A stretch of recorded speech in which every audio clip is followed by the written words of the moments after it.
ഒന്നോ രണ്ടോ ദിവസത്തെ പണി കിട്ടിയ സമാധാനം. ഓണമൊക്കെ അല്ലേ വരുന്ന, കയ്യിലൊരു പൈസയില്ല. ശോഭേച്ചി, മോളെ, ഞാൻ ഇപ്പൊ ശോഭേച്ചിനെ പറ്റി ആലോചിക്കുള്ളൂ. ഇവിടെ എന്തോ ഒരു ദിവസത്തെ പണി എങ്ങാനുണ്ടെങ്കിൽ അതെന്നെ ഞാനും ആലോചിച്ചത്. എനിക്ക് വീട് മുഴുവൻ ഒന്ന് വൃത്തിയാക്കണം, പിന്നെ ചുറ്റുപാടൊക്കെ ഒന്ന് ക്ലീൻ ആക്കണം. ഓണത്തിന് കുറെ ഗസ്റ്റ് ഒക്കെ വരുന്നുണ്ട്. എന്നാ ഞാൻ ഇന്ന് തന്നെ ചെയ്യട്ടെ? ഓ ആയിക്കോട്ടെ, ശോഭേച്ചി എന്ത് ചെയ്യട്ടോ? ആയിക്കോട്ടെ.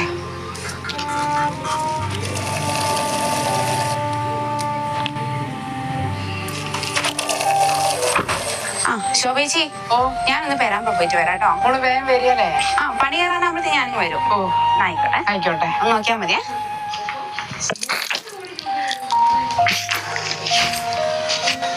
പണി കയറുമ്പോഴത്തേക്ക് അവള് വരുമെന്ന് പറഞ്ഞേരല്ലോ. എന്താന്നേക്കും വരാത്ത? വരണ്ടായില്ല. പോട്ടെ, വെറുതെ നിൽക്കുകയായിരിക്കും.